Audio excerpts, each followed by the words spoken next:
Guys, कैसे हैं आप सभी? उम्मीद करता हूँ बहुत अच्छे होंगे। तो गाइज, जैसा कि हमने मोडाल्स के दो पार्ट स्टडी कर लिए हैं। फर्स्ट पार्ट में हमने मोडाल्स के कुछ स्टार्टिंग के पोर्शन को स्टडी किया था। सेकंड पार्ट में हमने मोडाल्स का जो मिडल पार्ट था वो स्टडी कर लिया है। अब थर्ड पार्ट में गाइज हम स्टडी करने वाले हैं मोडाल्स के वो छोटे छोटे सेंटेंसेस होंगे, छोटे छोटे एक्सप्रेशंस होंगे, लेकिन बहुत जरूरी होंगे गाइज। तो चलिए चलते हैं अपनी क्लास की तरफ। सो आज हम स्टडी करने वाले हैं about modals third part. Modals का थर्ड पार्ट हम स्टडी करेंगे, ठीक है, जिसमें हम स्टडी करेंगे सबसे पहला मोडाल्स जो हम स्टडी करने वाले हैं वो है past habit. Past habit, past habit का मतलब क्या होता है? पास्ट हैबिट का मतलब होता है कि कोई भी कार्य आप पहले किया करते थे, आपकी आदत थी पहले, अब आप छोड़ चुके हो उस काम को, आप पहले किया करते थे। तो इसकी जो हिंदी बनती है गाइस वो कैसे होती है, जो आइडेंटिफिकेशन होगी वो क्या होगी? जैसे मैं कोई भी कार्य किया करता था, किया करता था, किया करती थी या किया करते थे, ठीक है। तो आ करता था, आ करती थी या ए करते थे हम सेंटेंसेस में यूज करते हैं। जैसे सेंटेंस बनाता हूं और अच्छे से समझ में आएगा। मैं स्कूल जाया करता था, अब छोड़ चुका हूं, दैट मीन्स मैं स्कूल जाया करता था। तो इसमें इंग्लिश में जो सेंटेंस बनेगा ना उसके लिए मोडाल्स जो चाहिए वो होगा यूज्ड टू। यूज्ड टू हम इसमें स्टडी करते हैं। I used to go to school, okay, I used to go to school. मैं धूम्रपान किया करता था, अब झूठ बोल रहा हूं भाई, सच नहीं है, इट्स नॉट ट्रूथ। मैं धूम्रपान किया करता था, तो I used to smoke, I used to smoke, okay. तो जो भी कार्य आप पहले किया करते थे but now you have left that thing, तब आप यूज करेंगे यूज्ड टू, ओके। इसका ध्यान रखना बहुत इंपॉर्टेंट है, क्योंकि जब आप पास्ट में स्पीकिंग करते हैं ना, पास्ट में कोई भी इंसिडेंट बताते हो या कोई भी कुछ भी बताते हो, कोई स्टोरी बताते हो कि भाई ऐसे हुआ करता था, वैसे हुआ करता था, तो यूज टू का यूज ज्यादा होता है वहां पे, ओके। तो जैसे आप यूज टू के साथ आपने वर्ब यूज की, तो मैं किया करता था। अगर इसके दो पार्ट्स में और करूं कि जैसे आप बोले मैं हुआ करता था ऐसा, तो यूज टू बी भी यूज कर सकते हो। जैसे मैं बहुत शरारती हुआ करता था, बचपन में मैं बहुत शरारती हुआ करता था, तो I used to be very naughty in my childhood. I used to be भी हो सकता है।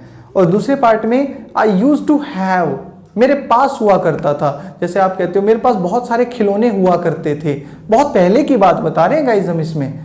तो I used to have many toys, ठीक है। तो यूज टू हैव और यूज टू बी भी आप यूज कर सकते हैं। तो यूज टू का इस्तेमाल कीजिए गाइस, बहुत इंपॉर्टेंट पार्ट है। इसको आप अपनी स्पीकिंग में ये सोच लीजिए कि पास्ट में जब स्पीकिंग करेंगे ना, तो ये आपका पास्ट का ना आधा पोर्शन ये कवर कर देगा, इसलिए इसको अच्छे से स्टडी कीजिए, ओके। चलिए नेक्स्ट की तरफ चलते हैं। अब हम स्टडी करते हैं अबाउट ऑर्डर। ऑर्डर की तरफ चलते हैं गाइस। ऑर्डर क्या होता है? ऑर्डर होता है जब हम सेंटेंस में किसी से आदेश देते हैं। हम कहते हैं तुम्हें ये काम करना है, तुम ये काम करोगे, तुम वहां जाओगे, तुम ऐसा करोगे, ठीक है। तो ऑर्डर देना गाइस, ये भी बहुत इंपॉर्टेंट पार्ट है हमारा। तो ऑर्डर में हम क्या यूज करते हैं? ऑर्डर देखिए सामने वाले को दिया जाता है, तो हम यूज करेंगे यू शैल। यू शैल का हम इस्तेमाल करेंगे। जैसे तुम इंग्लिश बोलोगे, तो ऑर्डर है ये, you shall speak English. You shall speak English हम यहां पे यूज करेंगे, ठीक है। तो यू शैल कभी भी आप बोलोगे तो वो ऑर्डर ही होगा गाइज। अगर इसका सेकेंड पार्ट देखते ऑर्डर का ही होता, ये भी ऑर्डर है लेकिन नेगेटिव ऑर्डर, उसे हम कहते हैं प्रोहिबिशन। प्रोहिबिशन में हम क्या स्टडी करते हैं? Shall not. शैल नॉट को हम यूज कर लेते हैं यहाँ पे। ये भी मना करना ऑर्डर है ये भी, लेकिन नेगेटिव ऑर्डर हो जाता है। इसमें जैसे सेंटेंस बनाते हैं, तुम हिंदी नहीं बोलोगे, you shall not speak Hindi, okay, you shall not speak Hindi हम यूज करते हैं यहाँ पे, ठीक है। तो ऑर्डर और प्रोहिबिशन ये दोनों भी हमने स्टडी कर लिए हैं। चलिए नेक्स्ट की तरफ चलते हैं। अब अपने नेक्स्ट हम स्टडी करते हैं about uncomplete past. Uncomplete past ये कैसा होता है गाइज? अनकंप्लीट पास्ट, अधूरा पास्ट। हाँ जी, कुछ चीजें पास्ट में अधूरी रह गई हैं, कुछ चीजें भूतकाल में हमसे अधूरी रह गई हैं, वो पूरी नहीं हो पाई हैं। अब उन वाक्यों को हम कैसे दूसरों के सामने ला सकते हैं वो बताते हैं गाइस इसमें।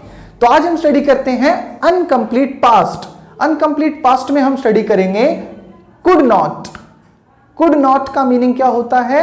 मैं कोई कार्य नहीं कर पाया, पाई या पाए, या हम सका, सकी, सके का यूज करते हैं इसमें, तो कुड नॉट हम यूज करते हैं यहां पे। ओके, जैसे मैं उसे नहीं हरा पाया, I could not defeat him.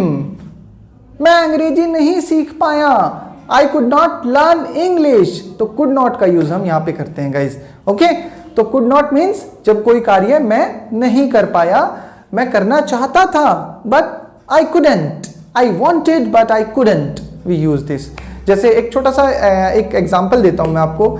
जैसे कभी कभार आप कहीं या जॉब करते हो या स्कूल में जाते हो या किसी कोचिंग सेंटर में जाते हो, तो वहां पे आपने छुट्टी कर ली बाई चांस, कोई भी इमरजेंसी वर्क आ गया, आप नहीं गए, तो आपका टीचर आपसे पूछता है कि हाँ जी आप कल क्यों नहीं आए, why didn't you come yesterday, why didn't you come yesterday. तो आप उससे क्या कहते हो? सर कल मेरे को घर पे जरूरी काम था इसलिए मैं नहीं आया। भाई इंग्लिश में बोलो इसे, स्पीक इन इंग्लिश। कैसे बोलोगे? देखिए कुछ पोर्शन है, कुछ सेंटेंसेस है जिनको याद कर लो, बोल दो उनके सामने। आप बोलोगे sir I had some emergency at my home, that's why I couldn't come.